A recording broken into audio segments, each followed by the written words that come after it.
Good afternoon. I've been given the honor to introduce an old friend and Professor David Sanders, emeritus professor in public health. We are very thankful to him that I'm here today. It's the second time I think he's coming to meet us in a more or less formal way. David Sanders is one of the co-founders of the People's Agreement, and if you, of course, spend some time here in the center, for international health, you should know what the People's Agreement is. And this day, David is going to entertain us with a topic. Yeah, in a way, entertain us actually. The title, as we thought to suggest you, is meant a critical perspective of what's going on presently in Italy, which is, of course, thanks to 2015, related to the nutritional situation in the world and the perspective of this big event with somebody called Circus Barnum, a big circus. Yes, how far this big event will not solve the problem, but we give ideas or advices on how to address the problem of nutrition in the world. So thank you very much, David. Thank you very much, Angela. It's nice to be here again. And thanks to Chiara, colleagues, for inviting me, and to Chiara for giving Sue, my partner, and I a nice place to stay for the last 2 days. I'm just sorry that she had to sleep on the street. I didn't mean. I'm sorry, David. Does anyone need, qualcuno vuole la traduzione? No. Però visto che siamo anche pochi, se avete non capite qualcosa, le battute che... So they will raise their hand if they don't understand. And then you will explain to me. Yeah, especially the jokes, I said. Okay. I don't want them to listen. All right, and I know it's a nice warm day. It's after lunch. So if you sleep, please sleep quietly. I'm going to very quickly talk about the importance of nutrition in human health.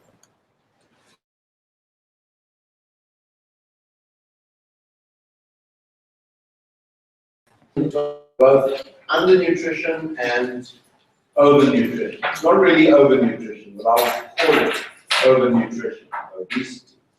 And then I will talk about some of the determinants, including some of the structural determinants, and end with policy implications.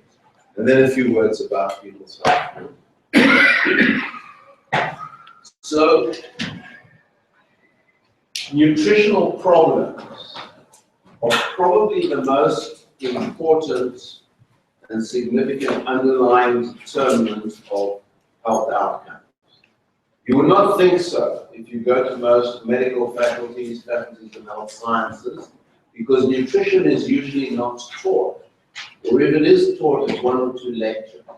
But actually, in terms of contribution to the global burden of disease, you can see infant and maternal underweight, high blood pressure, which is related to nutrition, high cholesterol, iron deficiency, high body mass index, iron deficiency, low fruit and vegetable intake, and vitamin A deficiency, all rank amongst the top contributors.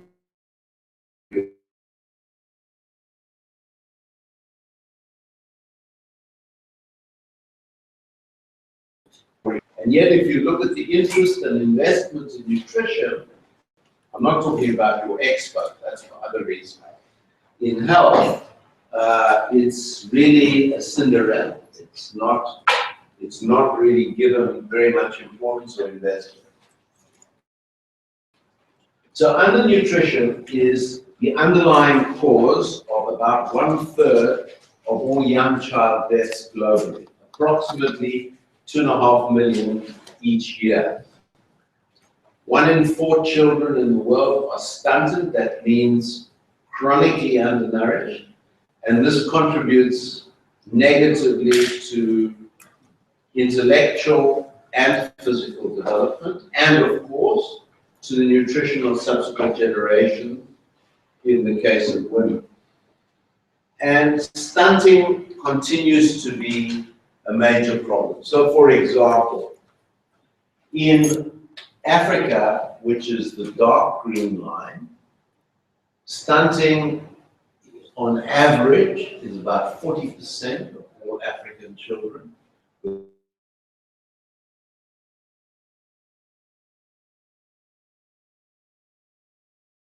Rates are high, but they are declining more. So if you combine Africa, this is where you get over 400 million children who are stunted. But now an increasing number of countries are experiencing the double burden of malnutrition. That means undernutrition and overnutrition in the same population, not different populations, same population. And I will show some of that later. So many countries are now entering that group of so-called developing countries. In the least developed, the poorest countries, for example, in the Sahel region of West Africa, you do not yet see problems of obesity and overweight. You still see extreme and widespread undernutrition.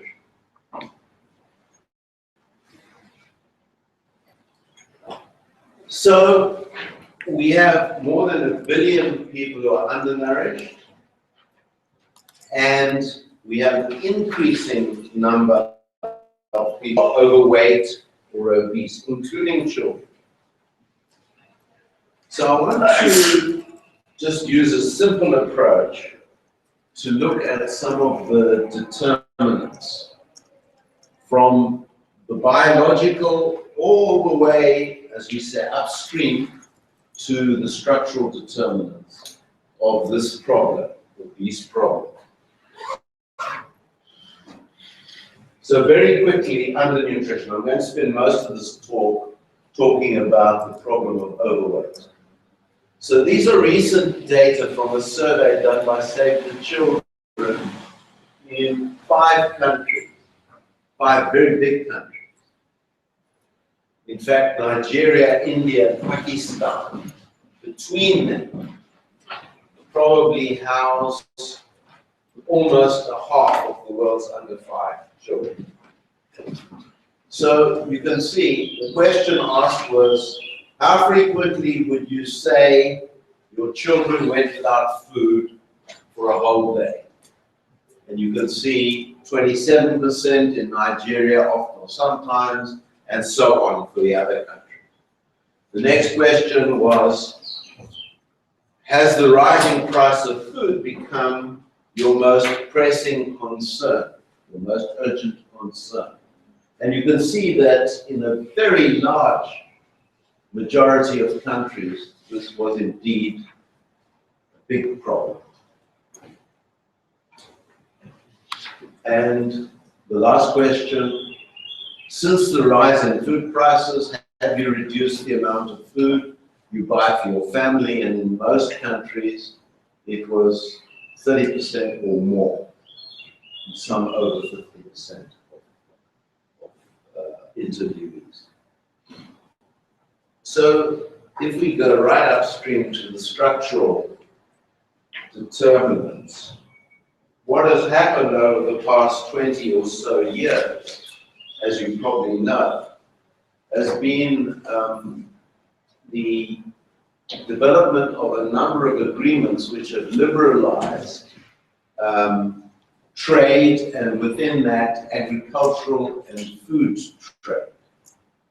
By liberalize, I mean it makes trade easier between countries, because countries have had to drop their tariff barriers. So now there is much freer movement of many commodities, including food and agricultural products, across borders. And one of the characteristics for the past 20 years or so is that the movement of food has increased exponentially between countries, not just from and into poor countries, but also into rich countries, including this country. So the big agreements, there are many agreements, are the ones that I have listed here, and the agreement on agriculture, which is administered by the World Trade Organization, as are all of these, has resulted in massive increases in movement of agricultural products. These figures have changed a bit, but until very recently, these were the figures that applied. I think you know that in Japan, the European Union, the United States, there is a big subsidy given to agricultural producers. So in the EU, France in particular, very, very large subsidies to farmers, in the US as well, which keeps the commodities being produced and also reduce the costs to the farmer. So it keeps many farmers in business, largely for political reasons, and results in a very large surplus of grain produced in the global north. So over the past 20 years or so, grain production,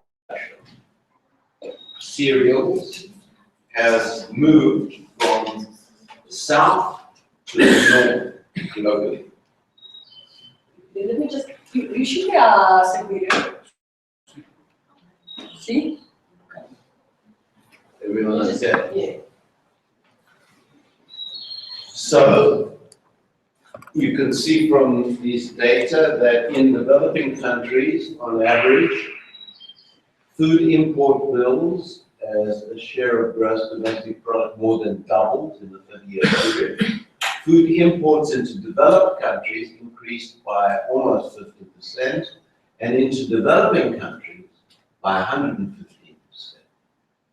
And developing countries, so-called, have had a reduction in exports of staples, that is grains, for example, and a big increase in what are called high-value foods. The kinds of foods that you see en route to here from Chiara's house. You see certain exotic fruits and vegetables, and of course cut flowers, which mostly are now coming from the global south.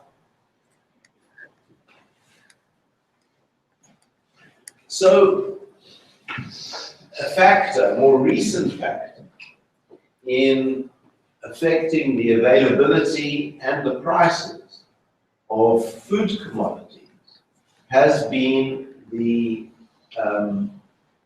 deregulation of the commodities derivatives market in the year 2000. So, as you probably know, there is a lot of trade done on the future value of commodities. So there are traders in Wall Street, for example, who are sitting behind computers. I'm sure you've seen films of this, and they trade the future production of, for example, minerals like chromium or nickel. They do projections on what the demand will be in the next year or the next few years. They look at where production is occurring, and then they speculate. That means they enter into a future contract with the producers of those particular commodities at today's price, and then they make a profit at tomorrow's price.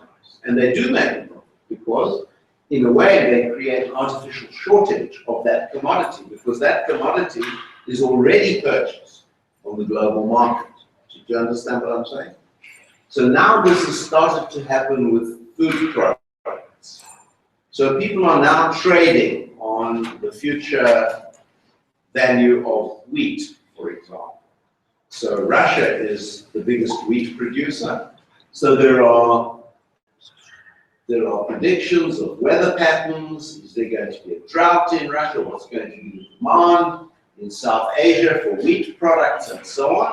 And then these traders will buy up some or most of the future harvest of Russian wheat and then release it onto the market.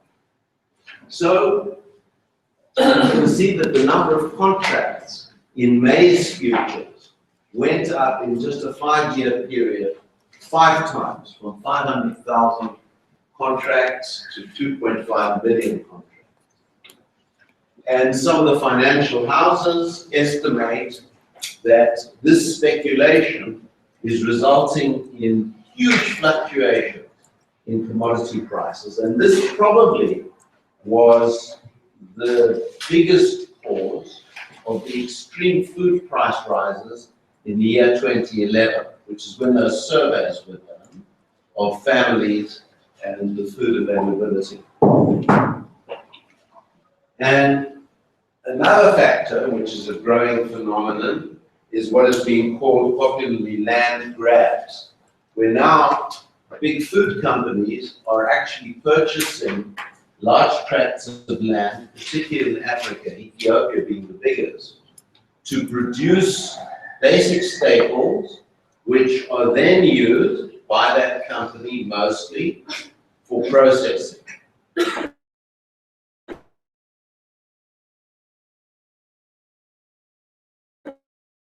There you have these land grabs, where a lot of good land is being sold, and yet Ethiopia is the biggest recipient of food aid globally from the World Food Program. So my understanding is that national food insecurity is actually increasing, despite the fact that there is a surplus. More and more countries in the global south are now becoming net food importers, because there's been a shift in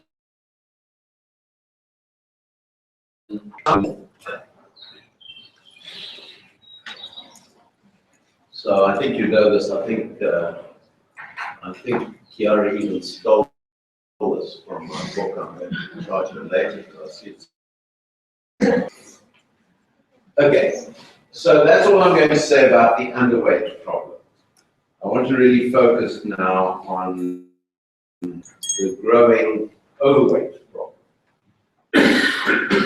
So in South Africa, as I said, we have a double burden of malnutrition. So the top line shows overweight and obesity in women has risen from 55% of the population to 65% in just less than 2 decades.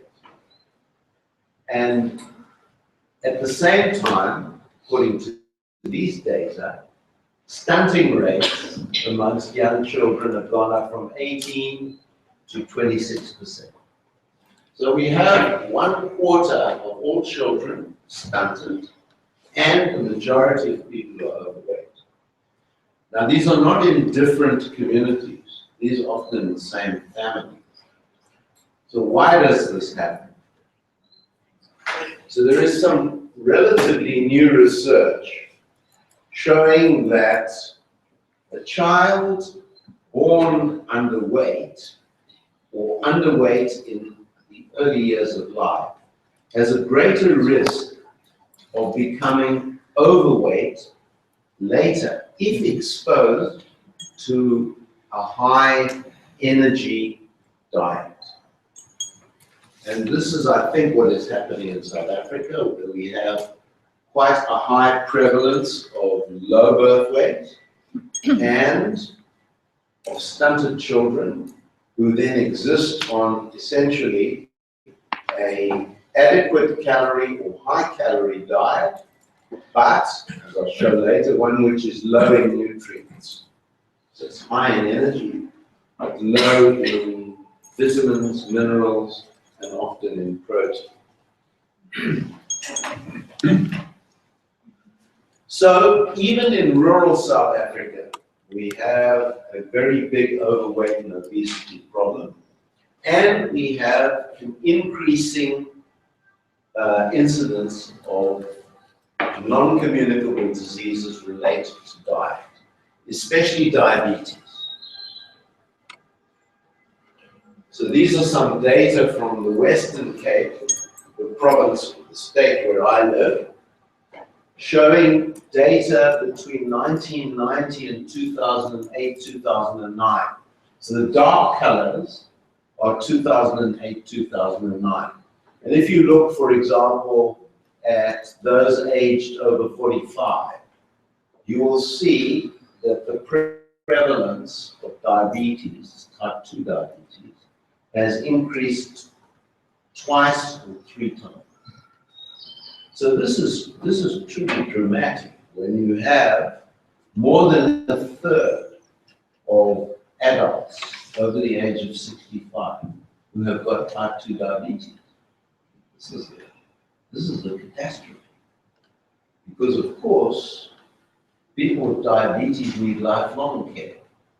So the costs, apart from the health, the costs are absolutely massive. So where will South Africa soon be if we aren't there already, if no decisive action is taken? So I'll just go through these very quickly. These are data from the US. So in 1985, obesity rates were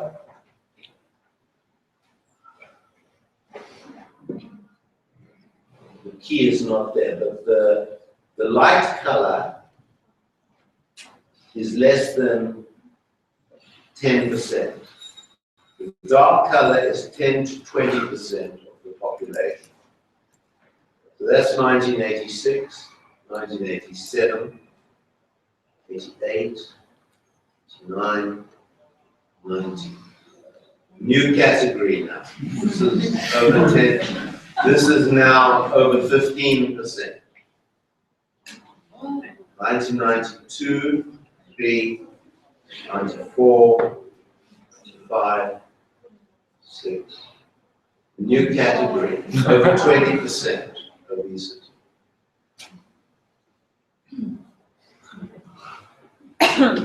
New category, over 25%.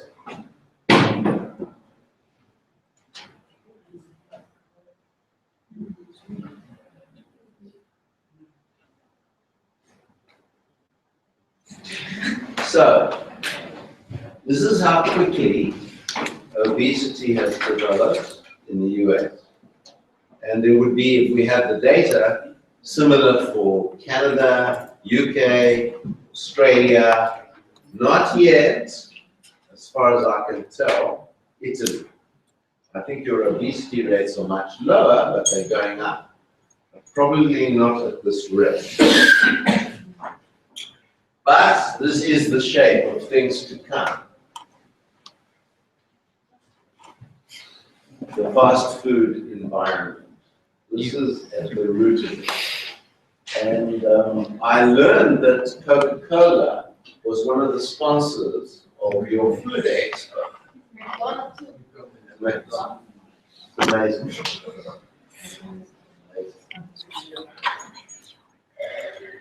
So let's look at some of the upstream factors in South Africa and globally.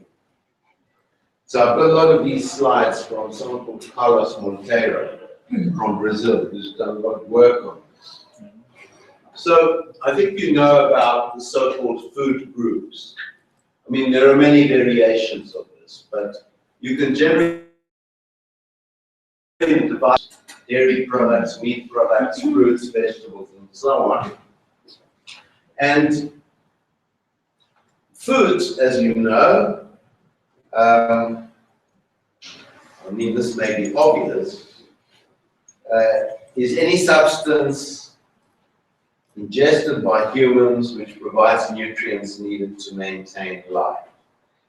And unprocessed foods are parts of plants, animals, fungi, algae, and so on. So most unprocessed foods are highly perishable, cannot be stored for a long time, and of course require culinary preparation. And food processing is a series of operations by which unprocessed food is converted into foodstuffs which are more durable, can be stored for longer, and time and effort spent in preparing them can be reduced. So we have minimally processed foods, like, for example, vacuum-packed fruits and vegetables, dried and packaged vegetables, grains, milk, pasteurized milk, yogurt, and so on. And generally, these are positive in terms of their health effects. Then we have processed culinary ingredients, where different products are extracted from food. For example, vegetable oils, or fats, or sugar, starches, and so on. And if used wisely, these also have a generally positive impact on health. But now we have what are called ultra-processed products. Some people call them industrialized foods, where substances from whole foods are taken out and then reassembled into new products. And these are the UPPs of breads, cookies, cakes, pastries, cereal bars, sweet snacks, nuggets, pizza, etc. And soft drinks, of course.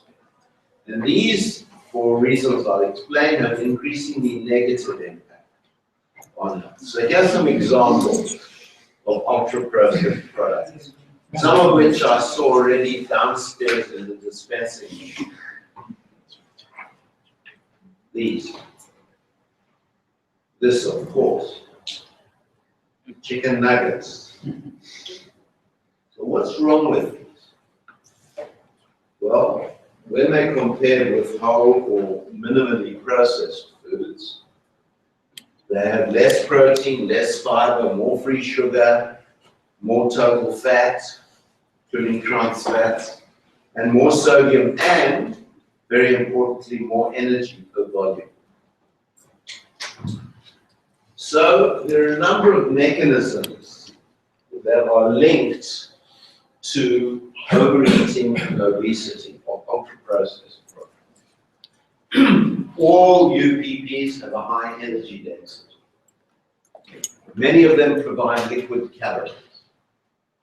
They are nearly all hyperpalatable. In other words, very tasty and even addictive.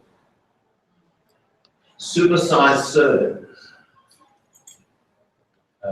linked to mindless eating, where people will pick up something to eat on the way, and aggressive marketing.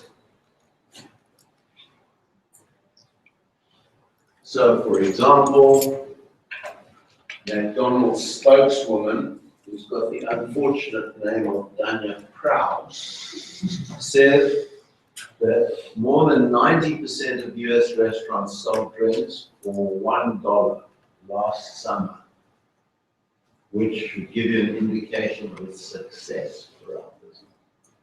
But to sell more of these soft drinks cheap is successful as far as McDonald's is concerned. So, promoting food on the road all the time, and of course marketing of foods to children. So what's happened to, for example, the Brazilian diet? So over the period 1996 to 2009, there's been a reduction in the contribution to total calories of rice, beans, meat, milk, and oils, fats, flours, and in other words, nutrients extracted, but an increase in all of the ultra-processed products: breads, cookies, soft drinks, sausages, ready meals.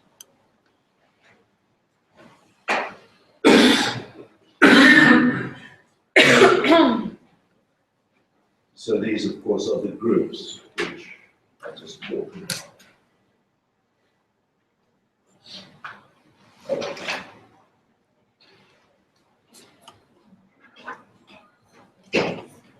So over the period just of 7 years, you can see that ultra-processed products have gone up from 20 to 28% in terms of calorie supply of the Brazilian diet.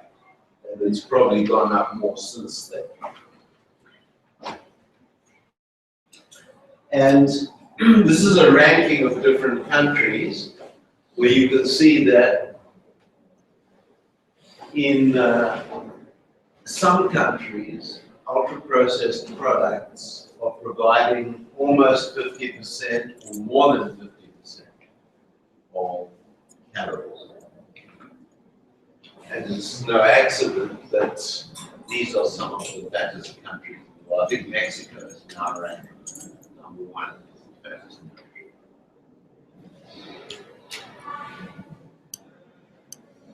And there's a direct relationship between the proportion of the population who are obese and the caloric share of soft drinks. See in some of the same countries I showed. So what about South Africa? So we recently had a national survey, and I've got some slides from that. So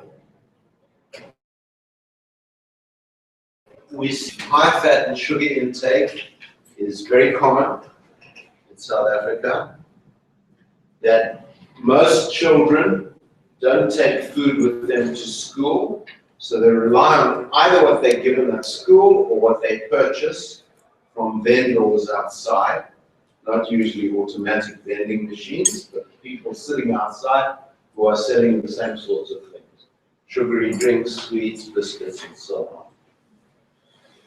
Some work we've done in a slum area outside Cape Town shows if you go into the supermarkets in this very large slum area, you'll find very little fresh fruit and vegetables, no low-fat milk. Huge supermarkets don't have a fresh fish or a fresh meat counter. And then, of course, in South Africa, people don't want to lose weight in case they are thought to have AIDS. So there are various factors that influence what people purchase. And the biggest influence, unsurprisingly, is the price of the food item.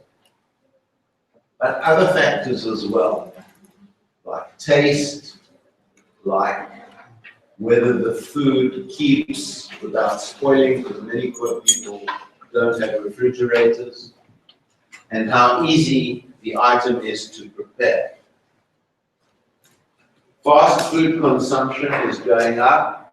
These are a little out of date, but just in the 4-year period, you see there was a doubling of transactions at hamburger and chicken fast food. The same, but at a higher level. So here I'm talking about McDonald's, Kentucky Fried Chicken, and so on. And in South Africa, people drink a lot of Coca-Cola. 3 times the global average of Coca-Cola is consumed. In South Africa, it's cheap. You know, you can get 2 liters of Coca-Cola for 1/3 of the price of milk, for example.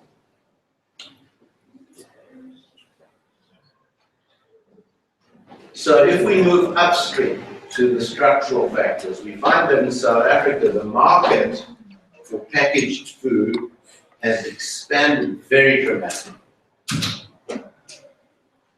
That imports of ultra-processed products have also gone up exponentially in the last 10, 15 years. Something we had published recently showed that increase in sales volume in a 5-year period for ready meals was 43%, for snack bars 43%, and for noodles, a little further down, 25% increase in sales volume. And the companies that are involved in the packaged food industry include 5 global transnational corporations like Unilever, Parmalat, which I think is one of yours, Nestle, Cadbury, and PepsiCo, and then there are 5 South African companies as well.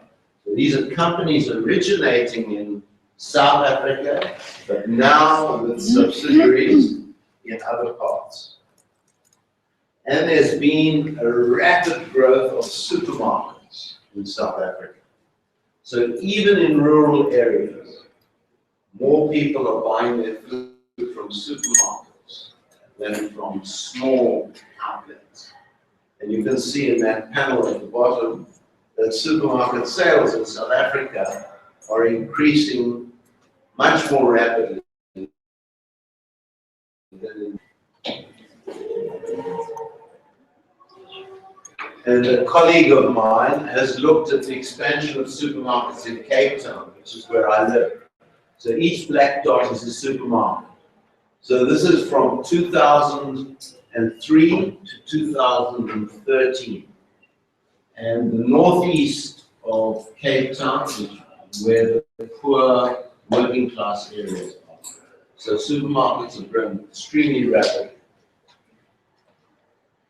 And imports into South Africa and other Southern African development community countries have increased exponentially.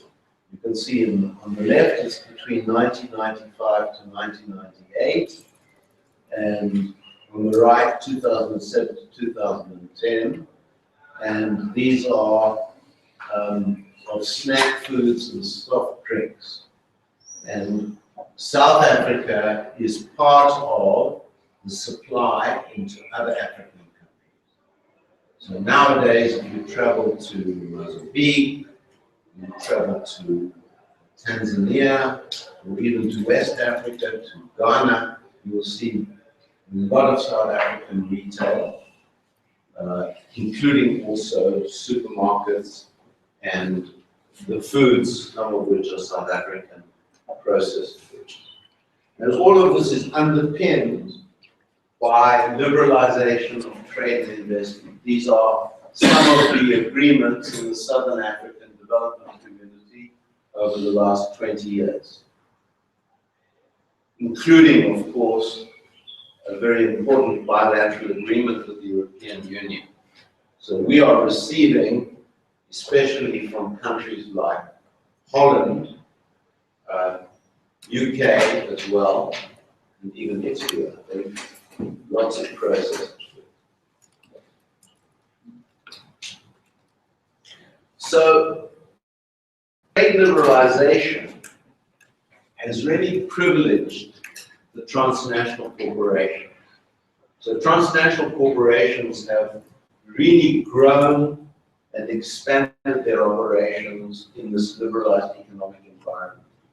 And now, transnationals, well, actually, some years ago, so it's probably even more the case now, of the 100 biggest economies in the world, 51 are transnational corporations. So you can see, for example, Walmart has a GDP bigger than South Africa.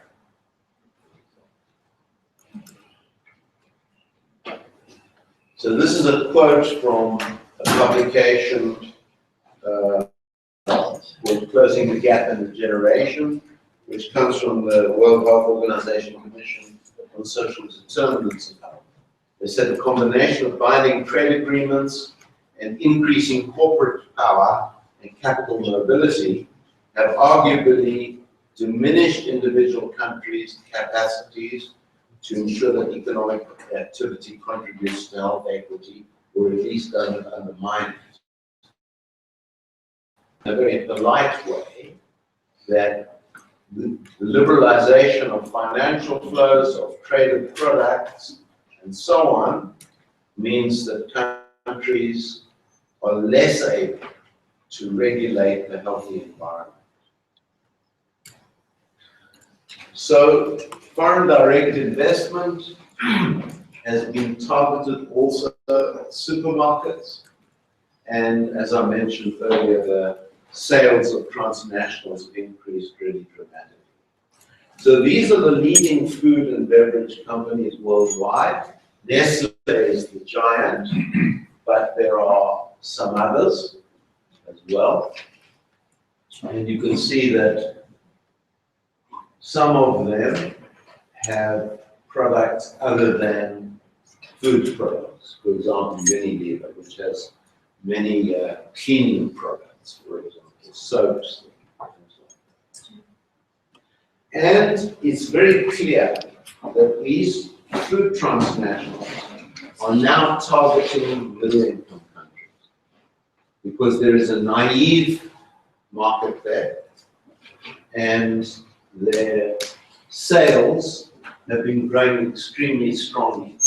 So Nestle in 2008 said that their popularly positioned products, Nescafe and Maggi culinary products, are expected to grow even further over the next period, and the overall market is huge in Asia, Africa, and Latin America, particularly the middle-income countries, where there is a big consumer market. So another quote from the Commission on Social Determinants of Health about trade policy. And the UN Special Rapporteur on the right to food said the global food system is causing a public health disaster.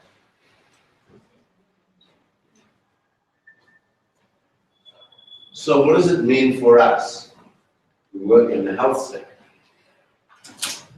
What I think it means is that we have to understand these things, because a health minister sits in government, in the cabinet, top of government, in the executive, and the trade minister is taking decisions which are very negative for health and very expensive. But the health minister probably does not understand any of these trade negotiations. And most health people have no idea that liberalized economies have very differential impacts on health. So it really is our business to understand something, because we have an important advocacy role. So in summary, in South Africa, as in many other jurisdictions, large commercial entities that dominate the food and beverage environment are widespread and increasingly implicated in unhealthy eating. So in South Africa, we have both South African companies as well as international transnational. These companies have developed strategies to increase the availability, affordability, and acceptability of their foods. They also developed a range of health and wellness initiatives, as As you know, McDonald's keeps saying we've got a new health. Whether these are having net positive or negative impacts is not clear. Our government and many other governments need to urgently move to mitigate the adverse health effects. So they need to educate the public, but most importantly, they need to regulate what is going on. So the priority actions. So there are some priority actions about the liberalization of trading in agricultural and food commodities. Some people have suggested that there be the establishment of an independent global commodities, futures, and options exchange agency. So a regulatory agency, because at the moment it's completely unregulated, that countries should be allowed to build up their own physical grain reserves. So when I worked in the 1990s, the World Bank persuaded the Zimbabwe government to get rid of all its grain stores. They said it was costing too much to continue to store the maize. 2 years later, there's a huge drought in southern Africa, and Zimbabwe then had to import grain at a much higher price off the world market. Encourage self-sufficiency, reduce waste, invest in promote community-based initiatives. I believe, I'm not sure, but I believe here in Italy, farmers' markets are becoming more common. So we need to push for this. Although unfortunately, at least my experiences, most of these are located in middle-class areas, not so much in working-class areas. And of course, there's the issue of climate change, which I haven't even referred to, which also, of course, is having a big impact on the food environment.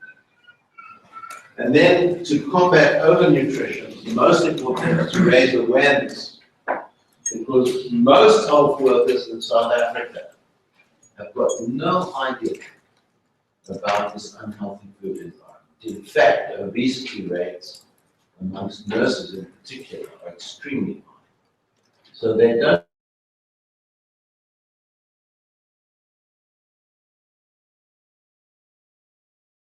In fact, I have an idea, and a colleague of mine has done some in-depth work with African women, and actually, to be large and overweight is desirable. It is considered to reflect prosperity. So this is an issue. Obviously, we don't want things to go the other way. You know, you have to look like a model, models for a perfume or something. But there is really a big problem in South Africa in terms of perception of body size and also of the kinds of foods that are okay. We need to, in South Africa, review local government policies and regulations around vending, selling unhealthy foods, especially around schools. We need to invest in infrastructure for sport, and there's an issue of improved personal safety in South Africa. It's not safe in some areas to exercise, especially in the evening. And then, very importantly, taxes and subsidies. So taxation on unhealthy foods, subsidies on healthy foods. And then there's the issue of trade policy. And it's very, very difficult for countries who've acceded to the WTO to make any changes in their trade policy. If you restrict imports, you get fined. So you have to demonstrate that there is another important reason, for example, a public health emergency, as happened with drugs to treat AIDS in South Africa. And only then can you get some kind of reversal of your commitment under the World Trade Organization. But most important, we have to really educate ourselves so that we can become stronger advocates and mobilize for change. So that's why we need to give this help. That's really a fundamental. We don't have strong social movements in our countries where the general public, through which the general public gets educated about not just the health risks, but the health risks by a system, an economic and political system, over which they have very little control at present. They need to exert more control, and the only way they can do that is first to become aware of these problems. I think I'll stop there.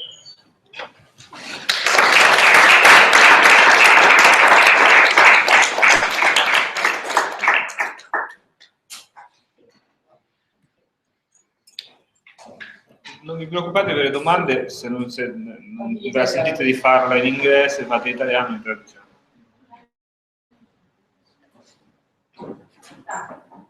Thank you for the lecture.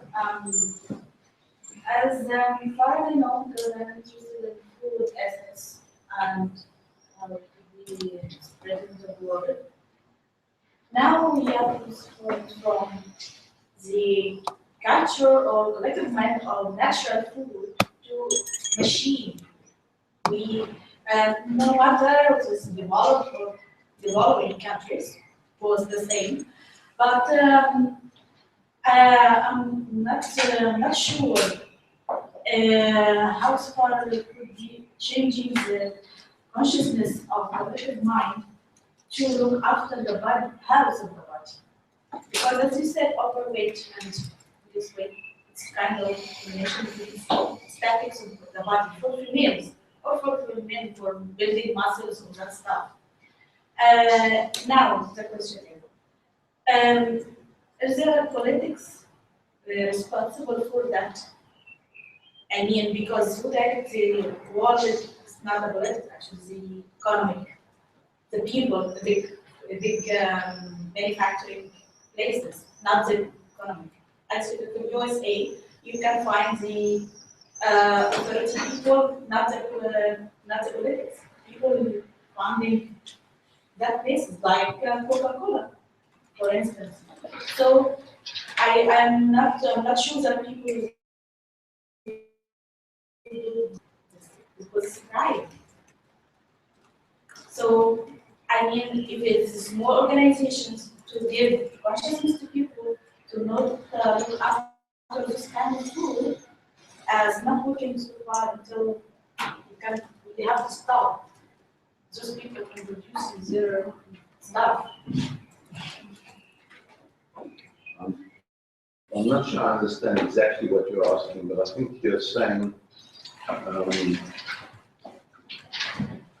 it's not really governments that are creating this kind of food environment. It's really big corporations, increasingly big corporations. But governments are not regulating, they are not controlling those corporations. In fact, they're often promoting.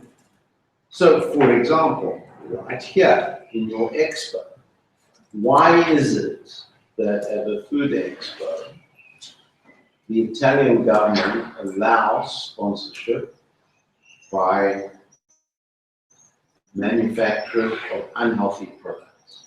Coca-Cola, McDonald's. Same thing for the Football World Cup. When the Football World Cup was held in South Africa, you could only purchase Pepsi Cola inside the stadium. You were not even allowed to take water into the stadium. So why was that happening? Well, we are starting to see, just last week, that there was bribery involved between certain sponsoring companies and, in this case, the FIFA political organization.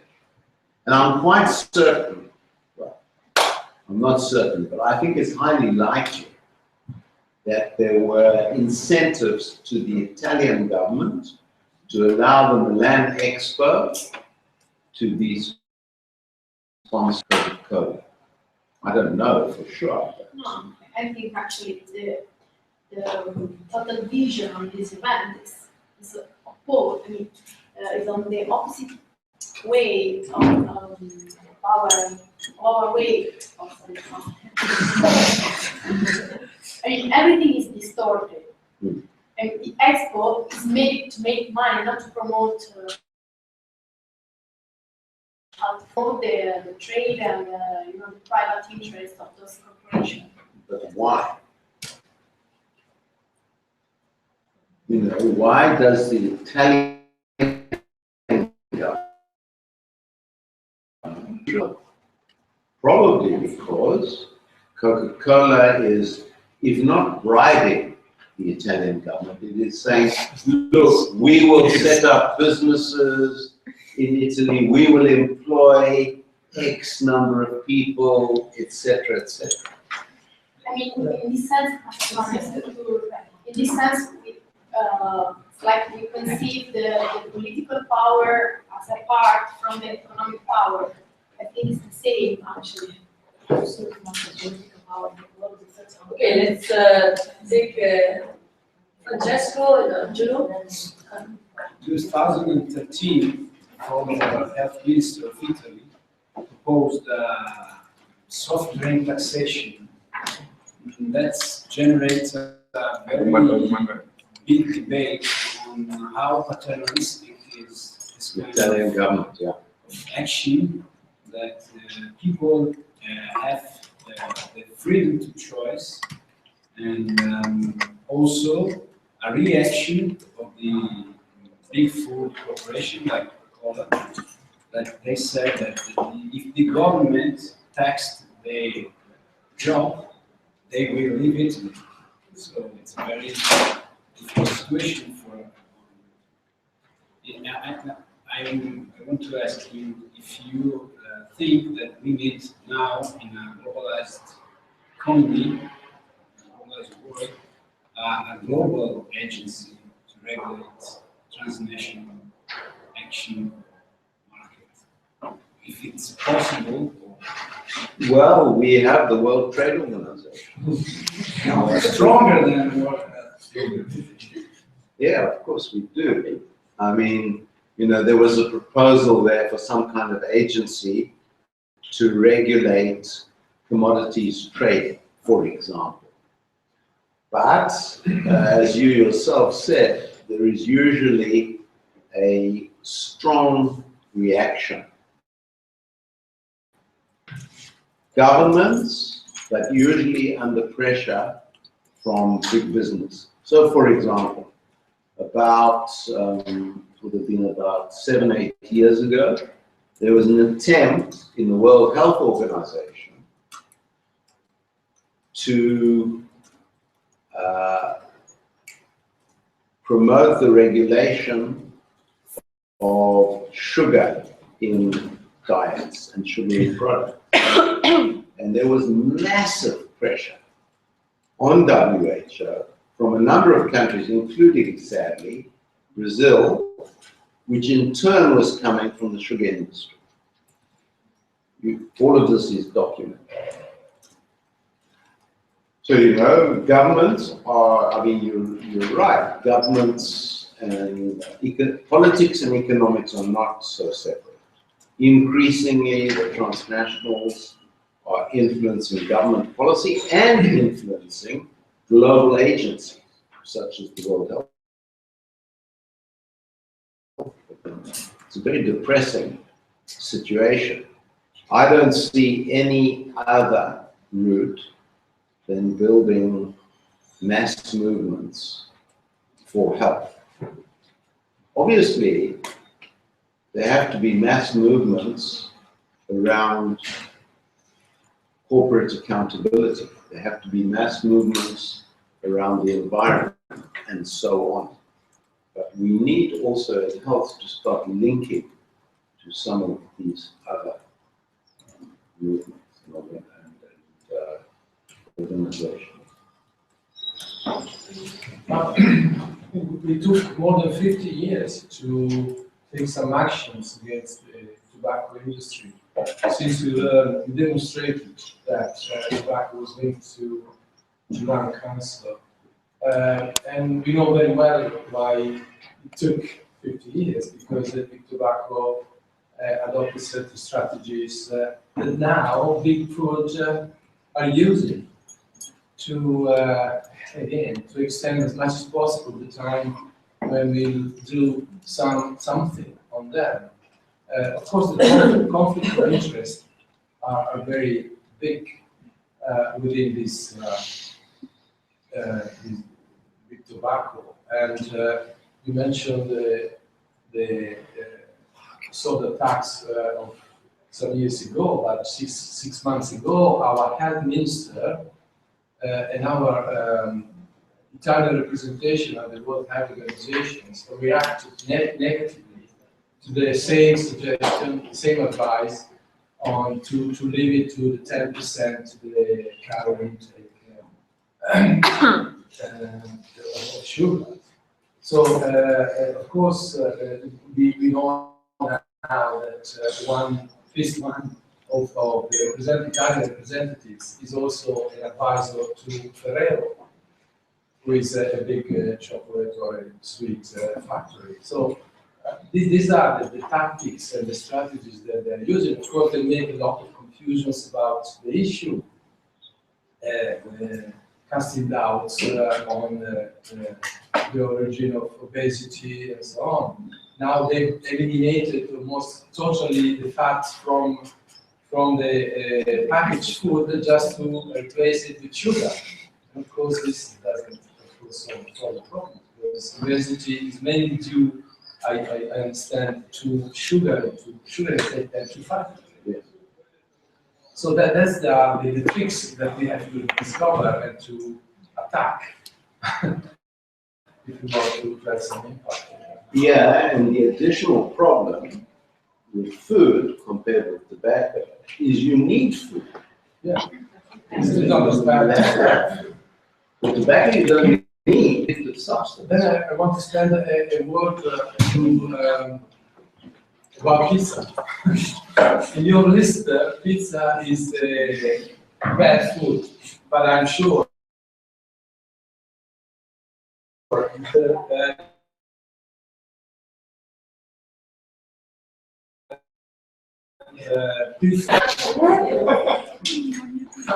Yeah, I need to change.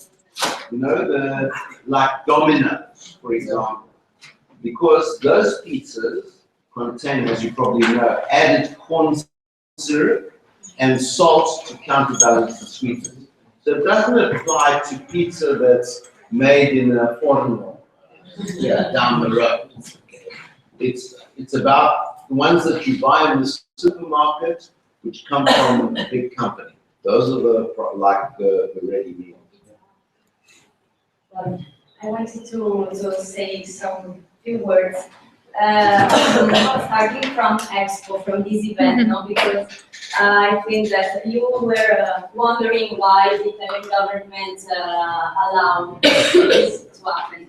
And I don't know, first of all, I think that to analyze this process, we should look at many factors, because, for example, in Italy, at least in Italy, but I think in all Europe and in many parts of the world, there is a growing movement that want to raise consciousness on these issues. And for this reason, as you were saying, in Italy there are, I don't know, many examples of community-based initiatives on local farmers producing, doing organic agriculture. There is this growing movement of solid economy.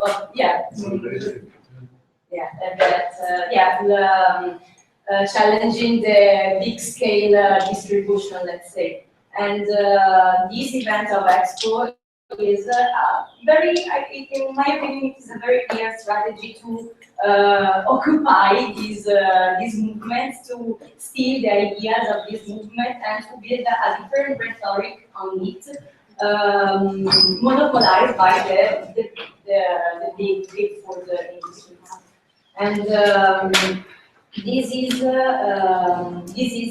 this happens in a broader process of moving sovereignty from peoples, from communities to a higher level, a transnational level. And for example, the Expo event is an experiment of different ways, different working contracts for the diffusion and the legitimization of the precarious job. So yeah, it is this, for example, using this issue, this debate of food that is very strong in Italy. It is a way to test, to do experimentalization, and to spread this kind of other ways of social organization or disorganization of the society. And yeah, in this sense, I just wanted to bring the example of a lot of movements that are fighting against this process, because it is true that in Italy, for example, there is this growing movement of local farmers that started from local farmers, but in 10 years, more or less, or less than 10 years, it has become a sort of movement that put together also the resistances of the territories against the big events and big structure. I don't know, for example, the mega project, call them mega project. Migrant projects. Proposed and it's an acronym. And I identified huge infrastructures that devastating the environment. Putting, I don't know, inside this debate also the dimension of land grabbing and so on and so on. And in this sense, I feel that this movement is growing in Italy, but in this sense, I think that it is really important and urgent, more and more urgent, to create this connection between what is happening at a local level with a global discourse on this. Because I feel that it is quite big. Still, it's quite big, this thing, and this connection. And I don't know, maybe I want just, I don't know, just the last thing. I think that the food issue is quite strategic to create this link, this interlink between the global and the local level, because it reflects what's happening at the global level, but it is and it will always be a daily practice of each one of us. And I think that creating a critical thinking on it, on this daily practice, is something that can help us to, I don't know, to not to leave this sovereignty or what on something that we do each day, and we will always do each day.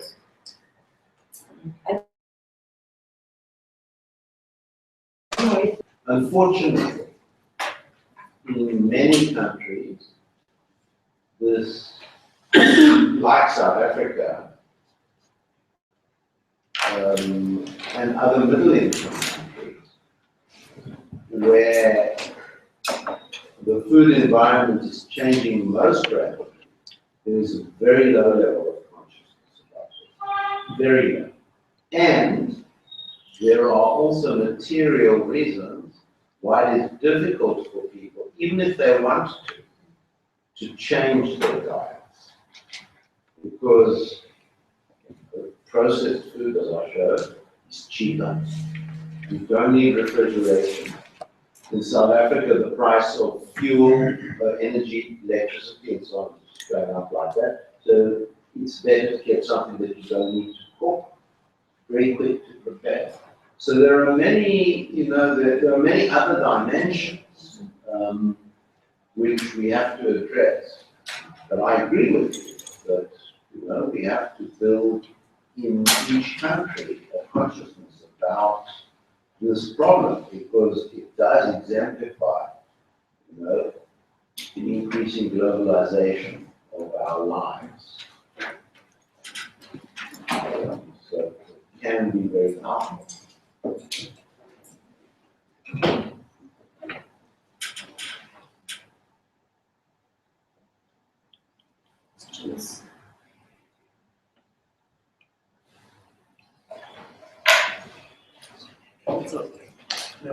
I would like to ask about which are the most effective ways to advocate for health, mainly in nutrition. Because I heard there is something about understanding and advocating about what are national and transnational policies and agreements, trade agreements. Then the local level, so to improve the local producers to sell to middle and lower income population. But then there is something we can do on cultural issue, thinking about USA, when sometimes there are some projects that try to work on children at school, and then try to prepare more fruit and vegetables, but then some children do not want to eat this, and want again the hamburgers and etc.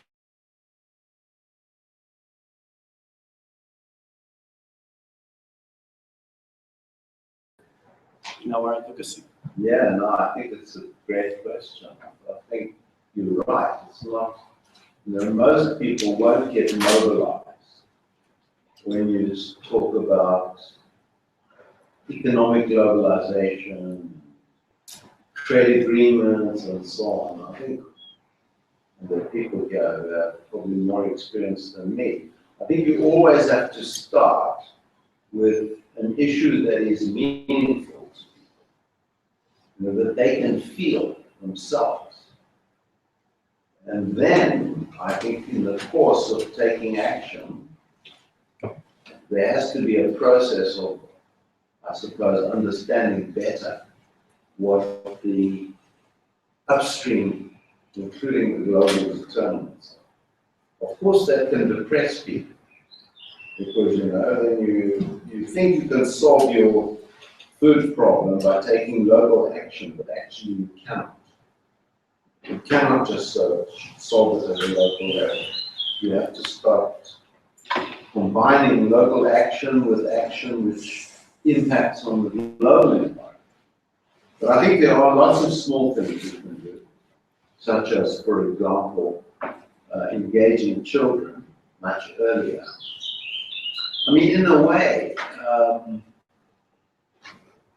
I used to be very skeptical, but now I can understand what this guy Jamie Oliver has been doing. That's what he's been doing. You know about Jamie Oliver? Yes. Can you explain in Italian? Good in English. No, in Italian. No. Praticamente lui ha un po' inglese. Vede una lezione su Jamie Oliver. Cioè un po' inglese e che da un po' di anni, oltre probabilmente a fare i suoi interessi, perché è diventata anche una specie di impresa grandissima la sua, a ristoranti, catene, ovunque, però si è dato molto da fare cercando di creare quella che è chiamata food revolution nelle mense delle scuole americane. Cioè è andato, ha fatto anche un lavoro molto difficile che ha documentato, però è stato, io ho sentito anche un pezzo della sua conferenza in cui spiegava che era importantissimo far capire ai giovani sin dall'inizio quanto è importante quello che mangiano, l'impatto che ci guarda. Però è appunto la cosa particolare che un cuoco ha così cercato di innescare la sensibilità su quello che mangiano, come mangiano, a un'intera nazione, perché si è rivolto veramente a tutte le scuole degli States questa food revolution. Sicuramente è interessante la sua esperienza, perché ha cercato di introdurre gli orti nelle scuole. Poi quello che fa specie è che uno dall'Inghilterra è andato lì a dirvi: guardate, state attenti che voi avete una generazione di giovani che morirà prima dei vostri anziani. Questo è stato il messaggio, credo, che ha colpito di più quello che... I think That's one thing we should be doing, I think, it's working on junk food marketing in television for targeting children. If you watch some television at a certain time of the day, exactly when the children are watching television, you will see some even former Olympic champions publicizing junk food. And this is not acceptable. I think in other countries, much more traditional or conservative than Italy, which I'm not sure whether there are now, but they've done something on this. And in the UK, there's restrictions on what can be shown during children's television time. So yes. In Italia invece alti livelli di pubblicità proprio alle fasce più deboli. Sono molto Tra l'altro, sorry, my English is so bad. But your Italian sounds very good. Cioè, sono sempre più gli studi che dimostrano che le abitudini all'alimentazione si instaurano entro i primi 2 anni di vita, quindi il target.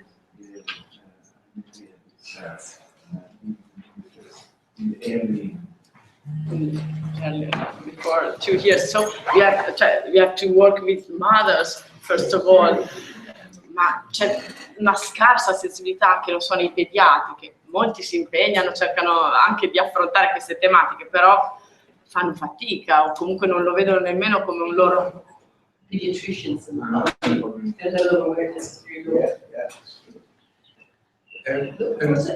Another reason, and I'm talking about experience because I have a daughter, is breastfeeding. Breastfeeding is not an issue.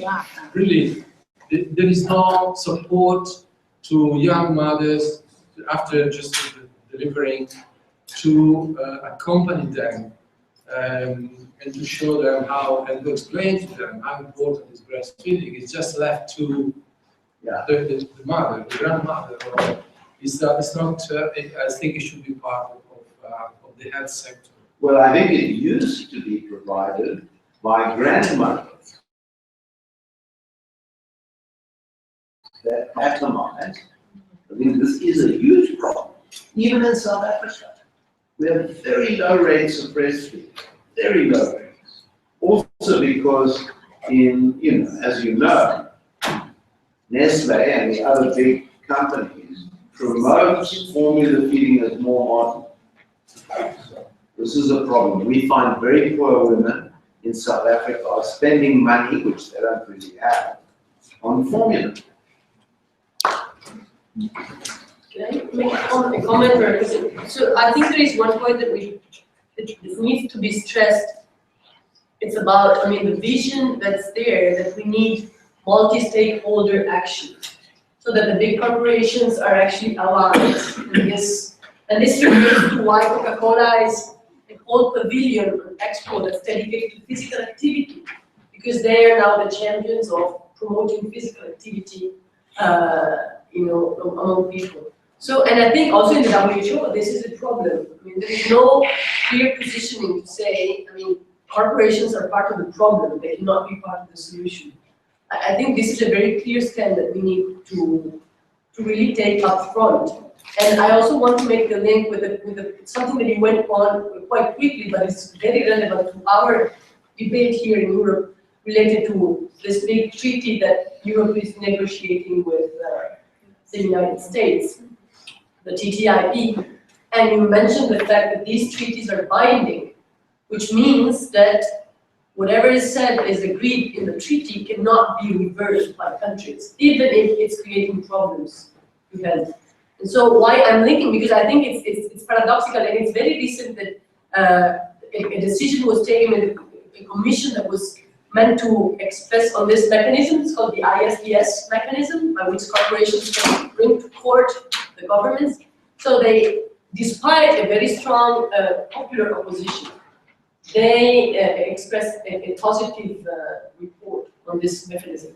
So, I mean, it's amazing. On the one hand, we are calling on corporations to work with us, I mean, even in the public health field, work with us. And on the other hand, we're giving up our sovereignty by saying that we're binding our government to this treaty that's definitely favoring the profit. So, I mean, these are also some of the paradoxes that really need to be very, I think, exposed a lot in the public health and local community. Yeah, and I think it kind of relates to, I suppose, what Angela was also saying.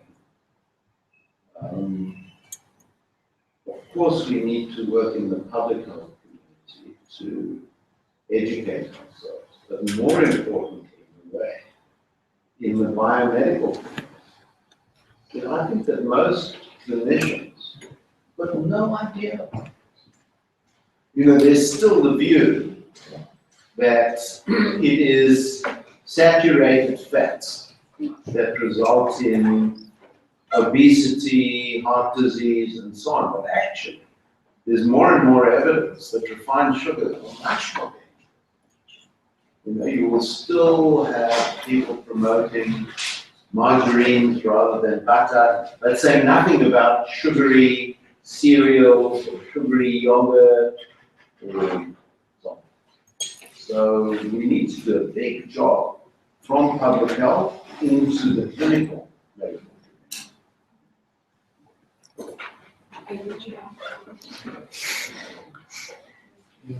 So I think, you know, food, I mean, there are many other examples, of course, but I think that food is possibly the most urgent in terms of its impact on health, on the environment, on life in general.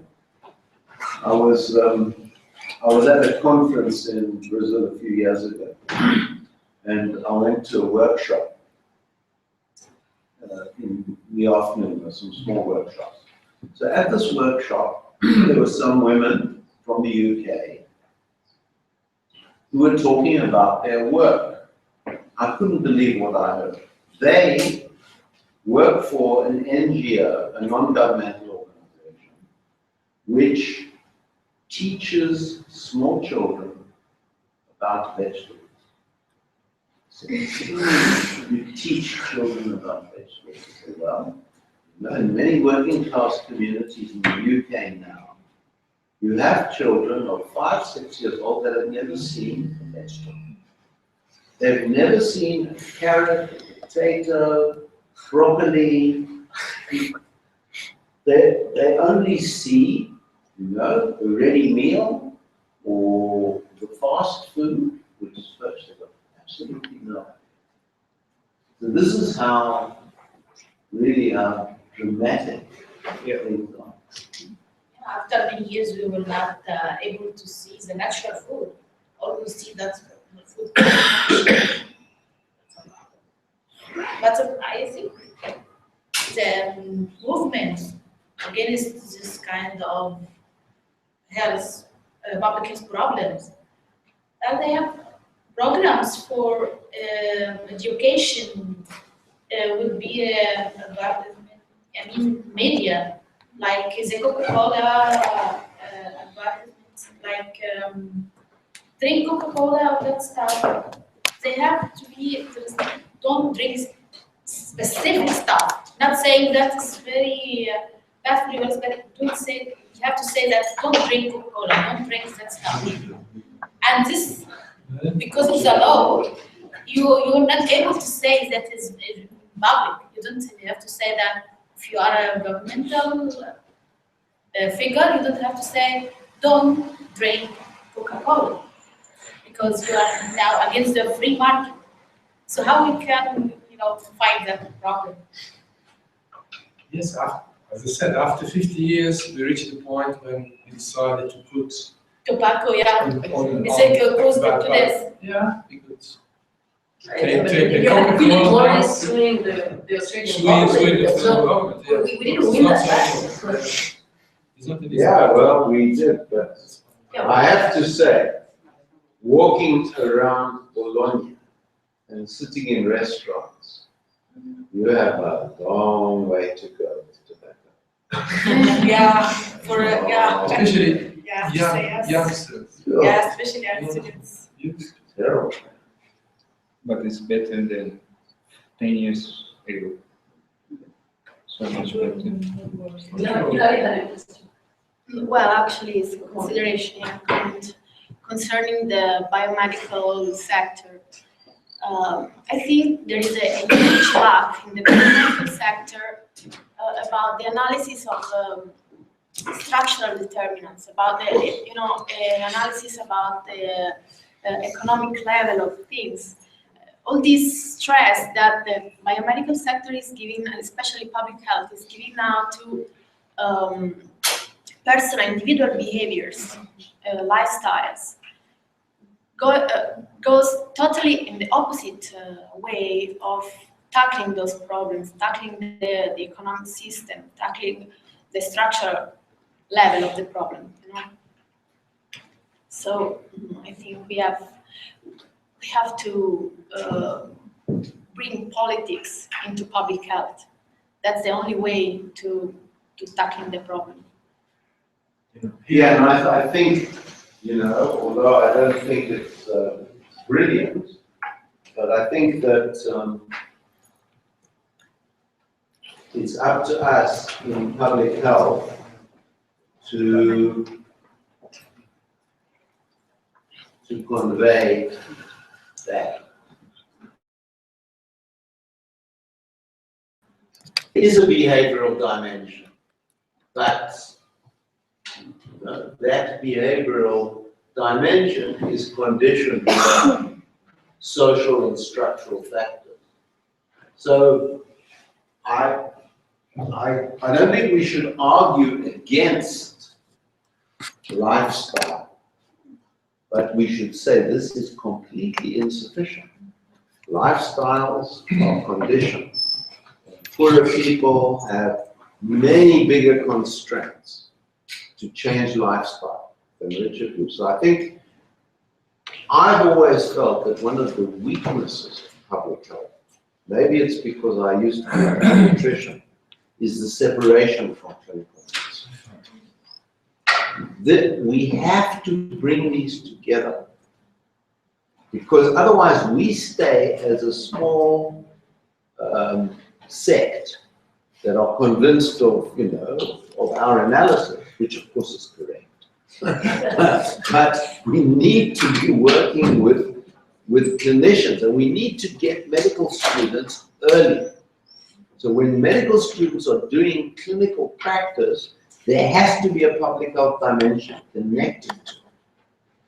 I want to say that here at the University of Bologna, the professor is regarded as a big expert on nutrition. He's running a master on lifestyle trainers. For lifestyle trainers. Lifestyle trainers. It's a new profession. Yeah. No, and he's running also a master on nutrition. I just gave a lecture 2 days ago on these issues. Okay, this is marginal. This information we at public health provide is marginal. The big information, the one which the students actually are exposed to, are the clinical side information, and mostly related to lifestyles or to just the composition, biochemical composition of foods, and not about the structural determinants. Yeah. And of course, we can apply exactly the same analysis to other areas as well. Sexually transmitted infections, for example.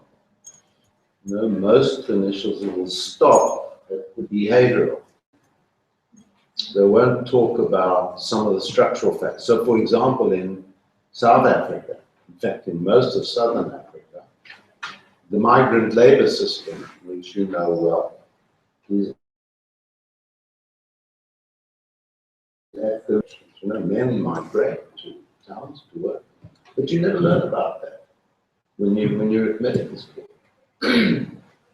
So I think we have a big job, really big job to do. Only two suggestions.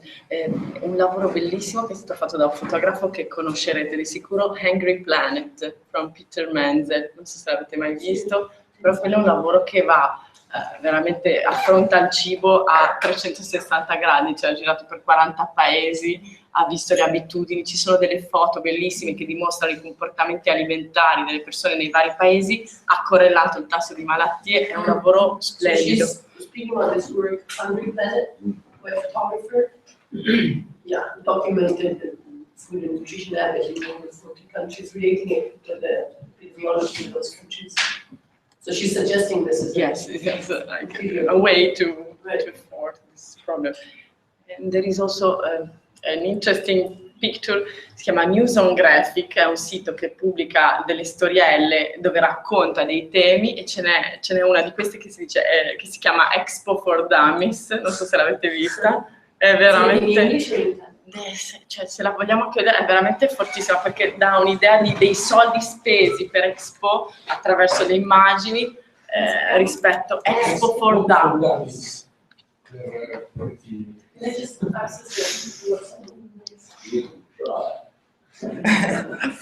Ed è questo News on Graphics, no?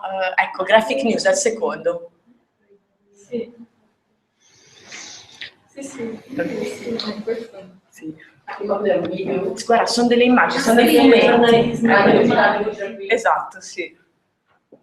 Se la vuoi fare. So it says from May 1 to October 31st, Milan hosts the Expo, the Universal Exposition. So what is Expo? And what is it for? What is it meant for? And why are there so many polemics? Don't be afraid. This is a small guide. So the Universal Exposition is a big international marketplace dedicated to innovation and to discoveries and to progress of humanity. It happens every 5 years in a different organizing country that's chosen by the International Bureau of Expositions, and it lasts from 3 to 6 months. There are meetings, there are shows and exhibitions to inform and to divulgate culture. And every edition seeks to leave a trace of its era. For each edition, there is a theme, a general theme of global interest that's chosen with the goal of creating exchange and sharing among the people of the world. And so this is the theme for the 2015 Expo in Milan, Feeding the Planet. 144 countries are hosted, plus the United Nations, CERN, and the European Commission. And they expect 20 million of visitors.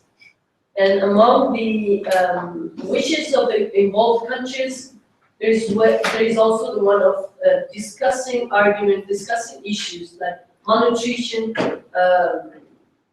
abundancy and deprivation, healthy food, and sustainable food. Will they make it? But 2015 is not only the year of the Expo, it's also the year in which we had the world was meant to reach the Millennium Development Goals, a series of actions launched by the United Nations to reduce drastically poverty in the world. Among the goals, there was the one of reducing by half the number of people who suffer from hunger in the world. And the United Nations explains that the goal has been partly achieved, almost achieved. Now malnutrition involves 1 person over 9, which means 842 million people, including 99 million children below 5 years. According to the World Bank in 2012, 52 countries, 36% of the total, will be far from reaching the goal. And the percentage reaches 85% in the Middle East and Northern Africa. World Bank also made some predictions to understand when the goal will be achieved.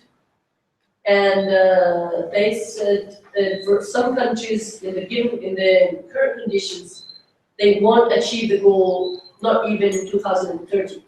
And malnutrition in some countries is actually growing and still involves large parts of the population.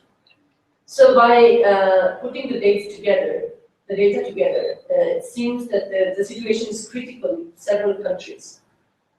These are in red where the malnutrition is growing, and in green where malnutrition is reducing. So it's not reducing anymore. So there are some countries where malnutrition is still a serious problem, and they will have a self-built pavilion in Expo. For example, Sri Lanka, they reached the goal maybe between 2020 and 2025. North Korea, maybe in 2030. And China, where according to FAO, malnutrition concerns still 10% of the population, has its own pavilion, which according to Expo leaks costed 15 million euros. There are many other countries with problem of malnutrition that will be hosted in the cluster pavilion that put together several countries. And these pavilions costed 45 million euros. This is how they are. So there is the cluster of spices, Afghanistan and Tanzania, none of them will reach the goal in 2030. This cluster for rice in Sierra Leone reached the goal between 2020 and 2025. Coffee cluster, Kenya and Rwanda, Timor-Leste and Uganda, El Salvador and Yemen, none of them reached the goal in 2030. And the cacao, with Ivory Coast, cereal with Haiti, fruits and legumes in Zambia and DR Congo. None of them will reach the goal in 2030. And then there is a cluster islands and sea, with Guinea-Bissau, Madagascar. And a cluster dry zones with Senegal. So we're not trying to argue that poor countries should not participate, but there is a very clear contradiction that to invest millions of euros for such a mega event on nutrition, is it really the best way to address the problem of hunger in the world? So how much does the Expo cost? It's very difficult to talk about the numbers. In 2008, the United Nations estimated that to eradicate hunger in the world, you need $30 billion per year. And to organize Expo didn't cost that much, but still it's in the order of the billions of euros. If you calculate all the infrastructure linked to the event, the expenses is estimated around 11.5 billion. And according to Expo Leaks, a pavilion at Expo costs on average between 20 and 25 million euros, according to the square meters that are occupied. So Belgium, for example, just 2 million, and Russia 50 million, according to the size. But these data are not accessible for all countries. Of course, who spent the most is Italy. According to sustainability budgets in 2013 and 14 of Expo SPA, which is the society that's organizing the event, the public resources that have been allocated for the event reached 1,300 million euros. These were invested in percentage, 64% by the state, 12% by the region Lombardia, the municipality of Milan, and 6% by the province of Milan, and 6% by a bank in Milan. So of these 663 million were for construction work, and the rest were services, staff, communication, hosted countries, taxes, contributions, and so on. And for infrastructures, the money allocated was 3.8 billion, directly by the state, and the rest by private contractors. And for infrastructures, 3.8 billion, no, sorry. Yeah. Ok, ma è quello molto lungo. Sì, no, infatti è troppo lungo, no, era per darvi un'idea, insomma, Yeah, so della this is just the data for all the infrastructures, including building the metro, and increasing the bus lines, and expanding the highway and big roads. Okay, so they're hoping in money also flowing back. So there is a study made by Bocconi that in 2012, between 2012 and 2020, Expo will have an impact of over 24 billion euros, creating 200,000 jobs. But meanwhile, again, the big correlations between politics, corruption, and organized crime have come to light, and there are several judicial, processes, especially on the construction works on the site of the Expo. This is the name of the base where the Expo is being built. They spent around 200 million. Okay, I don't want to go through all these details. No, It's a bit complicated. solo una suggestione per capire It's relevant, so it's just mentioning all the open processes that are trying to inquire whether and how there were briberies and corruption. And saying that all the prices have increased. Okay. Okay, so what would happen after Expo? Most of the pavilions will disappear. Will disappear at the end of the Expo because the buildings were made with recyclable and sustainable material, because they have been conceived to be temporarily, to be just to be dismantled after the Expo. So by April 2016, the whole area will be given back to its owner, which is this society which has public and private partners. And then they will decide what to do with this area. Probably the population will claim for more green areas, but probably they will be used for speculation on building. Yeah, so this Sorry, ammorbarvi però l'idea delle spese che fanno per questi eventi e poi che cosa lasciano. The money spent and the projected outcomes. But as Ilaria was saying, again, it's part of a much, no, and Mariana was saying, a bigger operation of a different forms of capitalism that in Italy takes, now they're taking up this discourse also on sustainability and local food. So we have this big, I don't know what that supermarkets, like Italy, we have big projects also in Bologna. Fico. So they're built on all this rhetoric of protecting local producers and going back to traditional forms of agriculture, but then it's just capitalism and marketing. So what is graphic news? What is it? Alternative news? No, è un sito, un blog dove presentano le informazioni attraverso i fumetti. Hanno questo, sono dei più lunghi, però They don't produce the journalism, they turn them into graphics. No, But it's recent. It's made by a cooperative from Bologna. They just opened 3-4 months ago. But of course, the big contradiction of Expo 2015 is that it's not addressing any of these issues. Actually, is being used and it serves also.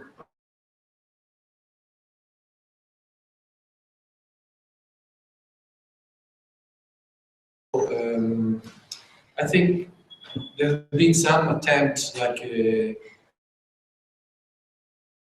something like the and others, to denounce this, but it's remaining very much at the fringe of the discussion, and there is no real. I mean, so far, of course, we are just in the second month, and there are still 4 months to go. But I think that it's going to make more harm than good in the public opinion. Because once again, those who are part of the problem, like to say big food or McDonald's or Coca-Cola, are just showed as helping the Italian government for this big show. So, very sad.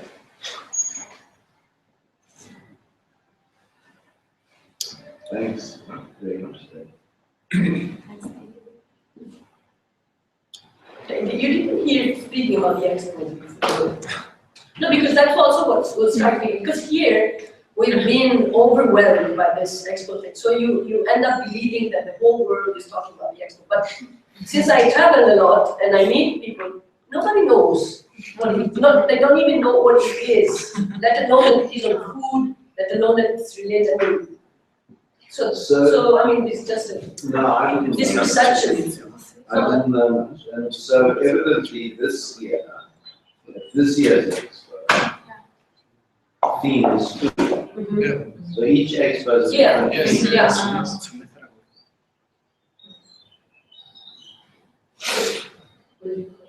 Yeah, just because we are overwhelmed by the media on the theme of Expo.